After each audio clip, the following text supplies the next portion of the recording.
دوست آصف صاحب نے کل مجھے یہ حکم دیا کہ آپ کو اس جلسے میں تقریر کرنی ہے، تو مجھے معلوم تھا کہ میرے کس قسم کے آج بنارس میں اور دوسروں جگہوں پر کچھ پہلے سے طے شدہ پروگرام ہیں، لیکن اس کے باوجود اس موضوع کی اہمیت اور اس موضوع کی افادیت نے مجھے مجبور کیا کہ میں آ کر آپ کے خیالات کو بھی سنوں اور اپنے خیالات بھی پیش کروں۔ بدقسمتی سے آپ کے خیالات سننے کا شاید مجھے موقع نہیں مل پائے گا، لیکن اپنے خیالات کو میں ضرور آپ کے سامنے عرض کر دینا چاہتا ہوں، کیونکہ میں نہیں سمجھتا کہ شاید آج کے اس پروقار محفل میں اور اس پروقار جلسے میں ان کا کوئی معنی و مطلب ہوگا، لیکن پھر بھی گر قبول افتد زہ و شرف والی بات ہے۔ حضرات گرامی، میں بنیادی طور پر میڈیا اور مدرسوں کے سلسلے سے گفتگو کرنے سے قبل یہ چاہتا ہوں کہ ہمارے ذہنوں میں یہ بات صاف ہو جائے کہ ہندوستان میں مدرسوں کی اہمیت کیا ہے، ان کی تاریخ کیا ہے، اور اس کے ساتھ ہی ساتھ آج کے دور میں میڈیا کی اہمیت کیا ہے۔ ہندوستان میں میں کئی بار عرض کر چکا ہوں کہ جس وقت ہم کو آزادی ملی تو آزادی کے بعد ایک واقعہ اور پیش آیا، تقسیم ملک کا واقعہ پیش آیا، اور تقریباً دونوں باتیں ایک ساتھ ہوئی۔ اس کے سلسلے میں کہا گیا اکثر کہ ہندوستان کے مسلمانوں کو جب پاکستان مل گیا تھا تو پھر ان کو ہندوستان میں رہنے کی کوئی ضرورت نہیں تھی۔ اکثر بلراج مدھوک جیسے لوگوں نے اس بات کو کہا اور اس کو انہوں نے اپنے آرٹیکلز اور اپنے مقالات کا حصہ بھی بنایا۔ 1983 میں اسی قسم کا ایک مقالہ لکھا گیا تھا۔ میں نے جواباً ایک بات کہی تھی اور آج کے شاید موضوع سے اس کا کوئی تعلق ہے، اس لیے میں اس کو تمہید کے طور پر پیش کرنا چاہتا ہوں۔ میں نے ان سے عرض کیا تھا کہ بلراج مدھوک صاحب، ایک منظرنامہ یوں ہے کہ ہندوستان کی آزادی ہو چکی ہے اور ہندوستان کا مسلمان، جس میں میرے والد محترم، میں کوئی ایک تصویر سے پیش کر رہا ہوں، کوئی حقیقت نہیں پیش کر رہا ہوں، میں نے کہا تصوراتی طور پر سوچ لیجئے کہ اپنے سر کے اوپر گٹھری رکھ کر پاکستان کی طرف روانہ ہوئے ہوں گے۔ تو جب روانہ ہوئے تھے تو ان کے کانوں سے ایک آواز ٹکرائی کہ کل تمہارے اجداد نے اسی جمنا کے کنارے وضو کیا ہے، تمہارے اجداد کی قبریں اس ملک میں ہیں، تم اس ملک کو چھوڑ کر کیسے جاؤ گے؟ انہوں نے کہا نہیں بھائی، اس بات میں بہت دم نہیں ہے، یہ تو ہمیشہ سے ایسی ہی بات کرتے رہے ہیں۔ مولانا آزاد آگے بڑھ گئے ہوں گے اور شاید سفر تھوڑا سا ان کا مکمل ہوا اور وہ راج گھاٹ تک پہنچا تو راج گھاٹ پر گاندھی اپنے سینے پہ ایک گولی کھائے ہوئے کھڑے ہوئے تھے، اور انہوں نے کہا کہ بھائی یہ سینے پہ جو گولی لگی ہے تمہارے نام پہ لگی ہے، تم کو ہندوستان چھوڑ کے جانے کی ضرورت نہیں ہے۔ لیکن شاید انہوں نے ان کو بھی نظر انداز کر دیا ہو کہ بھائی یہ بھی کوئی لکھا پڑھی کی بات نہیں ہے۔ لیکن جب وہ تریمورتی بھون کے سامنے پہنچے ہوں گے تو ہندوستان کا وزیر اعظم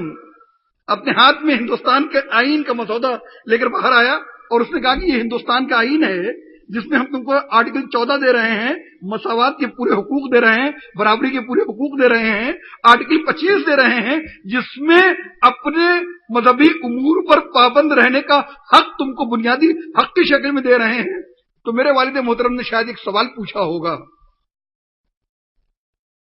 کہ یہ بنیادی حق کہ ہم مذہب پر کاربند رہیں، اس کے پابند رہیں، یہ مجھ کو حاصل ہو جائے گا، لیکن میری آنے والی جنریشنز کا کیا ہوگا، میری آنے والی نئی نسلوں کا کیا ہوگا؟ تو شاید تب یہ جواب دیا گیا ہوگا کہ ہندوستان کے آئین میں ہم تم کو آرٹیکل 30 بھی دے رہے ہیں، اور جس آرٹیکل 30 میں اس بات کے لیے یقین دہانی کرائی گئی ہے کہ ہندوستان کے اندر تمہیں اپنے تعلیمی اداروں کو قائم کرنے کا، اس میں اپنے مذہبی اور اپنے تہذیبی اور اپنے اخلاقی اقدار کو پڑھانے کا تم کو حق حاصل ہوگا۔ یہ وہ وعدہ ہے آئین کا جس کی بنیاد پر ہندوستان کے مدرسے آزادی سے پہلے بھی اور آزادی کے بعد بھی ایک بنیادی حق کی شکل میں نہ صرف قائم ہے بلکہ وہ ایک بہت اہم ذمہ داری ادا کر رہے ہیں اور آئین کے اس مطالبے کو، آئین کے اس خواب کو پورا کر رہے ہیں۔ اور اس اعتبار سے ہندوستان کا وہ میڈیا جس کی اہمیت دن بدن بڑھ رہی ہے، 20 साल पहले तक हो सकता है कि हिंदुस्तान के अंदर मीडिया की उतनी अहमियत न रही हो, जब आप सिर्फ दूरदर्शन के ऊपर रात को 9:30 बजे से 11:30 बजे तक एक प्रोग्राम देख लेते थे और सवेरे देख लेते थे। लेकिन आज वो मीडिया जो आपके हर सांस को तश्तशबाम कर रहा है, आपके हर ख्याल को तश्तशबाम कर रहा है, आपकी हर फिक्र को मंजर आम पर ला रहा है और आपकी हर सांस का हिसाब मांग रहा है और आपकी हर सांस का हिसाब हर शख्स तक पहुंचा रहा है, उस मीडिया के बढ़ते हुए असरात के पेश नजर ये बात कहना जरूरी है कि मीडिया के जो हमारे बहुत अहम हमारे दोस्त यहां मौजूद हैं, उनके लिए भी मैं ये बात अर्ज कर रहा हूं कि उनको शायद इन मदरसों की अहमियत, इनकी इफादियत और इनकी तारीख को समझना भी होगा और उसको सही पर्सपेक्टिव में और सही तरीके से उसकी तर्जुमानी भी अवामुन्नास के सामने करनी होगी। क्योंकि हिंदुस्तान की दूसरी सबसे बड़ी अक्सरियत अगर अपने एक बुनियादी हक को इन मदरसों के जरिए महफूज कर रही है और हासिल कर रही है, तो इन मदरसों को मातूब करके हम हिंदुस्तान की सियासत को, हिंदुस्तान की जमहूरियत को, हिंदुस्तान की पार्लिमानी जमहूरियत को और हिंदुस्तान की अवाम के साथ और हिंदुस्तान के निजाम के साथ शायद कोई इंसाफ नहीं कर पाएंगे। और इसलिए मैं समझता हूं कि मीडिया को आपकी इस अहमियत को समझना है और इस जरूरत को समझना है। और इस एतबार से मैं चंद एक बातें सिर्फ आपके सामने अर्ज करूंगा, क्योंकि मैं बुनियादी तौर पर कानून का तालिब इल्म हूं और कानून से मेरा ताल्लुक रहता है, तो मैं अपने उन तजुर्बात की बुनियाद पर आपसे गुफ्तगू करना चाहता हूं। हिंदुस्तान में एक मसला अजीम पिछले कई सालों से है और वो मैं कहता हूं कि हिंदुस्तान के अंदर इबहाम पैदा कर देना बहुत आसान है और उस इबहाम की बुनियाद पर हिंदुस्तान की पूरी सियासत खड़ी भी हो जाती है और कभी कभी वो सियासत पर मरकूज भी हो जाती है। एक इबहाम है कि आर्टिकल 44 अगर हिंदुस्तान के अंदर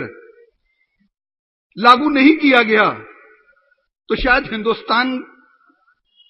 के अंदर कोई तरक्की, कोई किसी किस्म की खुशहाली लाई नहीं जा सकती। मुझे याद है कि रोटेरियंस के एक जलसे में मुझको बुलाया गया आज से करीब 15 साल पहले, और इसी हुलिये में जब मैं वहां पहुंचा तो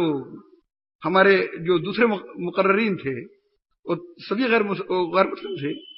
उन्होंने आर्टिकल 44 को इस अंदाज में पेश किया कि जैसे आर्टिकल 44 के बगैर हिंदुस्तान की सारी तरक्की रुकने जा रही थी।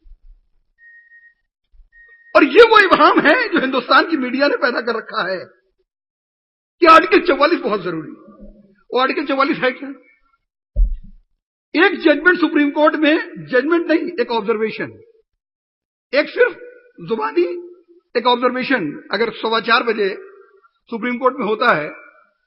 तो 4:30 बजे मीडिया के लोग अपने हाथ में कैमरा लेके एक ऐसे मुसलमान से सवाल कर रहे होते हैं जिसका न तो किसी मदरसे से कोई ताल्लुक रहा होगा न किसी तालीमी इदारे से कोई ताल्लुक रहा हो। उससे सवाल पूछते हैं कि साहब आपका आर्टिकल 44 के बारे में क्या ख्याल है? और जाहिर बात है कि जो उसका जवाब होता है उस जवाब को मंजर आम पर लाकर ये बता दिया जाता है कि पूरे हिंदुस्तान के मुसलमानों के देखिए नजरियात इस अंदाज के हैं और इसलिए हिंदुस्तान के अंदर नाकामी के, हिंदुस्तान की बदहाली के, हिंदुस्तान को खुशहाली से दूर रखने की सारी जिम्मेदारियां इसी एक कौम के ऊपर। और ये वो मदारिस हैं जो इस किस्म की तालीम दे रहे हैं। मैंने वहां सवाल ये था कि आर्टिकल 44 का निफाज बहुत जरूरी है। मैं एक बुनियादी बात रख रहा हूं और आज मैं अपने मीडिया के दोस्तों के सामने भी बात रख रहा हूं कि आर्टिकल 44 है क्या। आर्टिकल 44 में यह कहा गया कि हिंदुस्तान के अंदर कोशिश की जाए कि सारे मजाहिब के मानने वाले एक ही कोड से, उनका कोड जिंदगी का जो है वो एक ही तरीके का कर दिया जाए। कोशिश की जाए, एंडेवर है, डायरेक्टिव प्रिंसिपल्स में है, फंडामेंटल राइट्स में नहीं। लेकिन कोई बुनियादी बहस इस पर कभी नहीं हो रही है, ना मीडिया पे कभी बहस हुई कि भाई वो है क्या। हिंदुस्तान में एक शरीयत एक्ट है 1937 का, जिस शरीयत एक्ट में यह प्रोवाइड किया गया है कि अगर हिंदुस्तान का कोई मुसलमान शादी ब्याह के मसाइल में, तलाक के मसाइल में, प्रॉपर्टी के डिस्ट्रीब्यूशन के मसाइल में अगर कोई मुकदमा लड़ रहा है और दोनों फरीकैन मुसलमान हैं तो उनके मसले को शरीयत एक्ट के तहत तय किया जा सकता है और तय किया जाएगा। यह है इंडियन शरीयत एक्ट। अब जरा गौर कीजिए, इसके अलावा जिंदगी में कौन सा ऐसा मसला है, मैंने इस सवाल को वहां भी रखा था और यहां भी रख रहा हूं, मैंने कहा भाई काजमी साहब पैदा हुए तो रजिस्ट्रेशन कहां हुआ उनका? म्युनिसिपैलिटीज एक्ट में। उनकी तालीम किस कोड में हुई? एजुकेशन कोड में। उन्होंने दुकान अगर अपनी लगा ली तो शॉप्स एक्ट, फैक्ट्री लगाई तो फैक्ट्रीज एक्ट, इंडस्ट्री लगाई इंडस्ट्रीज एक्ट, मकान में गए रेंट कंट्रोल एक्ट, मुकदमा लड़ेंगे आईपीसी, सीआरपीसी और एविडेंस एक्ट, हाईकोर्ट लड़ेंगे कॉन्स्टिट्यूशन लॉ, इंतकाल होगा फिर डेथ सर्टिफिकेट बनेगा म्युनिसिपैलिटीज एक्ट में। तो पैदाइश से लेकर मौत तक कौन सा ऐसा मौका है जब मेरा मद्दे मुकाबिल किसी मसले में एक गैर मुस्लिम अगर हो सकता है या कोई हुकूमती इदारा हो सकता है तो उसमें कोई शरीयत का एक्ट नाफिज हो रहा हो, उसका नाम बता दीजिए। और अगर सिर्फ दो मसाइल ऐसे हैं, यानी शादी ब्याह और आपके प्रॉपर्टी के डिस्ट्रीब्यूशन के मसाइल और आपके हक विरासत के मसाइल, अगर वो शरीयत एक्ट के लिहाज से तय किए जा रहे हैं और उनमें भी दोनों फरीकैन का मुसलमान होना जरूरी है, तो इसमें मसला कहां है और यूनिफॉर्म सिविल कोड की जरूरत कहां पेश आ रही है? मसलन अगर कोई विरासत की लड़ाई होगी तो मेरे दो बेटों के बीच में होगी, तो दोनों का मुसलमान होना जरूरी है, तब शरीयत एक्ट लगेगा। अगर शादी ब्याह की लड़ाई होगी तो दोनों फरीकैन का मुसलमान होना जरूरी है, मेरी अगर गैर मुस्लिम बीवी है तो उसके साथ शरीयत एक्ट नहीं लगेगा। तो इसके बाद ये यूनिफॉर्म सिविल कोड का मसला है कहां?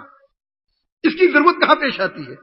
और क्यों इस बोगी के नाम पर हिंदुस्तान का सारा मुसलमान और उसकी तमाम तरक्कियात और उसके तमाम इर्तिकाई सफर वो सब पसमानदा समझे जाते हैं और उनको पस मंजर में डाल दिया जाता है?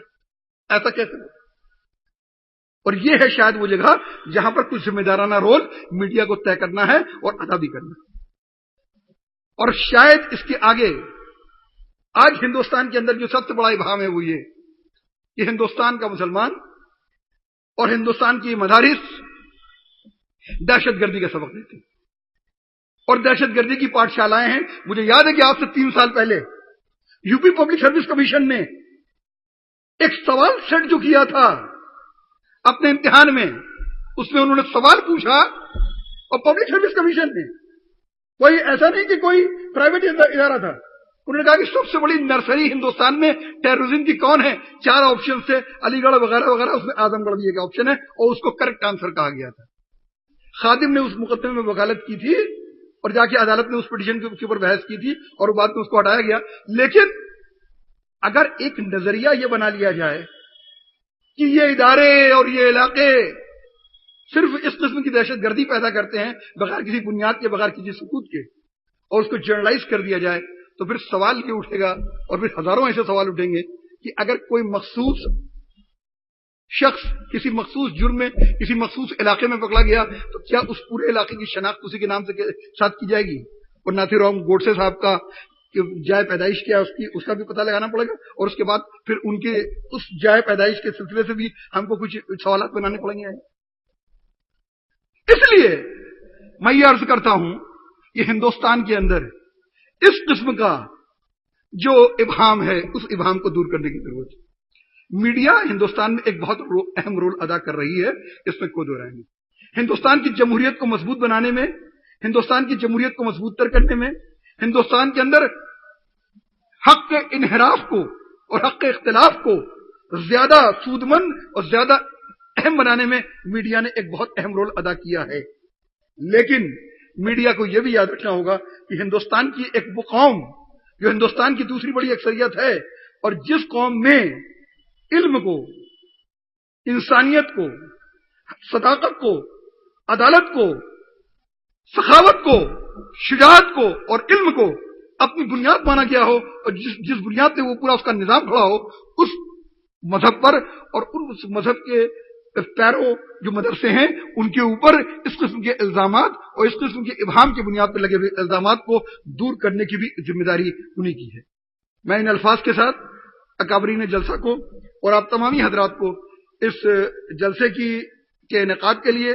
और इस मौजू के इंतखाब के लिए मुबारकबाद पेश करता हूं और उम्मीद करता हूं अल्लाह ताला से दुआगो हूं कि जलसा भी कामयाब हो और इसमें जो आज ख्यालात और रेजोल्यूशन जो पास हों वो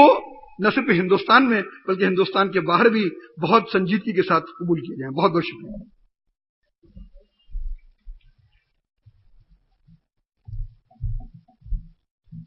پاکستان میں نہیں بلکہ پوری دنیا میں معروف ہیں،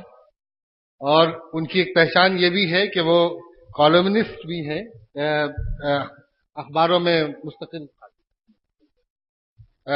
مستقل لکھا اپنی تحریروں کے ذریعے بھی جانے جاتے ہیں، اور ہم لوگوں کو انفیکٹ معذرت بھی کرنی ہے کہ ہم لوگ دیر سے آئے، ہمیں اب اس سے پہلے آنا چاہیے تھا۔ مولانا طاہر مدنی صاحب، ناظم جامع الفلاح، اور جناب نعیم غازی صاحب اور راشد حامدی صاحب وغیرہ کی کوششوں سے یہ ہم میڈیا کے بھائی یہاں تک پہنچ پائے، اور نعیم غازی صاحب کا بار بار فون بھی آ رہا تھا، وہ آس نے دل کا ساتھ نہ چھوڑا، لیکن ہم گھبرائے تو، دور سے آئے دیر سے آئے لیکن پھر بھی آئے تو۔ اور ہمیں اس بات کی جتنی خوشی تھی کہ کاظمی صاحب ہمارے درمیان تھے، اس بات کا افسوس بھی ہے کہ وہ بس چند لمحوں میں ہم سے رخصت ہو جائیں گے، اور انہیں بنارس میں ایک جلسے کو خطاب کرنا ہے۔ ایک یہاں آنے کے لیے، ان کی تشریف آوری کے لیے اور اس کا تہہ دل سے شکریہ ادا کرنے کے لیے کچھ ہم شکریہ کے الفاظ ہی کہہ سکتے ہیں، اور ایک چھوٹا سا مومنٹو ناظم جامع الفلاح مولانا طاہر مدنی صاحب کے ہاتھوں جناب کاظمی صاحب کو پیش کیا جائے گا۔ عزائے کرم قبول کریں۔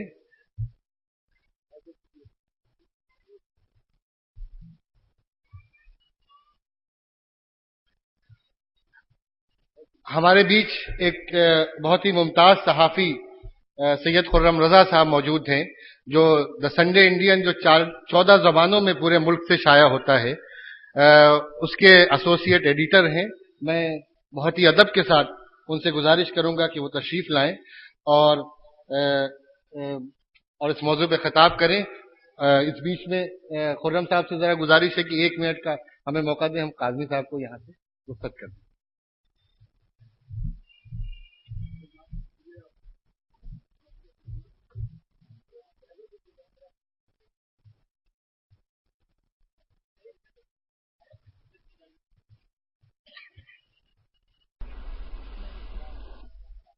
عزیز سامعین، قابل احترام طاہر مدنی صاحب اور میرے صحافی دوست جو دلی سے تشریف لائے ہیں،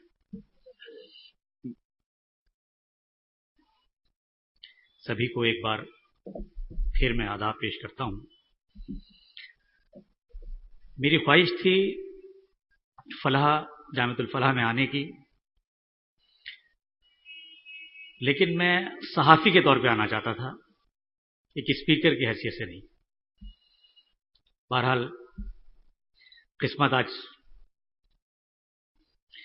ایک اسپیکر کے طور پر یہاں لائی ہے۔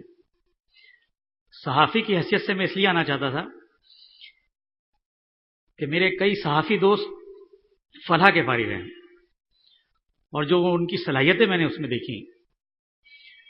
تو وہ کسی بھی ماس کمیونیکیشن کے اچھے سے اچھے ادارے سے فارغ کے ساتھ مقابلہ کر سکتے ہیں۔ ان کی انگریزی، ان کی اردو، ہر چیز پہ مجھے ناز ہے۔ صرف اسی وجہ سے میں یہاں فلاح آنا چاہتا تھا۔ میں یہ دیکھنا چاہتا تھا کہ یہاں کا نظام، یہاں کا نصاب، یہاں کا اساتذہ کا اور طلباء کا ماحول کس طرح کا ہے۔ بہرحال اس کے لیے پھر دوبارہ میں حاضر ہوں گا۔ آج جس موضوع کے لیے خطاب کرنے کے لیے ہمیں یہاں بلایا گیا ہے دہلی سے، انتہائی اہم موضوع ہے۔ کاظمی صاحب نے اس کے تمام پہلوؤں پر روشنی ڈال دی ہے، مدارس کی اہمیت پر روشنی ڈال دی ہے، میڈیا جو آج ایک سب سے بڑا ٹول بن کے ابھرا ہے اس کی اہمیت پر روشنی ڈال دی ہے، اور جو اس کے قانونی پہلو ہیں، آرٹیکل 41 ہے، آرٹیکل 30 ہے، وہ ساری چیزیں انہوں نے بتا دی۔ مینجمنٹ نے یہاں کے منتظمین نے جب یہ موضوع رکھا ہوگا ڈسکشن کا، میڈیا ان مدارس، تو ان کے ذہن میں یہ بات رہی ہوگی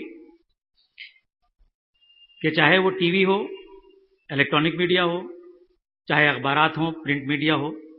خاص طور سے ہندی اور انگریزی، اس میں مدارس کو جو جگہ ملتی ہے وہ صرف नेगेटिविटी के लिए मिलती है, मनफी खबरों के लिए मिलती है, मुस्बत कुछ नहीं दिखाया जाता। इस पे मेरे साथी तफसील से रोशनी डालेंगे कि क्या कमी है, ये दूरी की वजह क्या है, या सिर्फ इन खबरों की, इस तरह की खबरें ही क्यों शाये होती हैं, या इस तरह की खबरों को ही क्यों जगह मिलती है। मैं सिर्फ इन दोनों इदारों में जो कमर्शलाइजेशन हुआ है, तालीमी इदारे और सहाफत, ज़राए इब्लाग, मीडिया, जो हमारी जमहूरियत का चौथा सुतून होता है, फोर्थ स्टेट ऑफ डेमोक्रेसी, जिसमें एक एग्जीक्यूटिव है, गवर्नमेंट है, दूसरी लेजिस्लेटिव है, पार्लियामेंट और असेंबलीज हैं, तीसरी जुडिशरी है, अदलिया है, और चौथी जो है वो मीडिया है। मीडिया जाहिर है कहीं भी हुकूमत कोई गलती करती है, अदलिया कोई गलती करती है,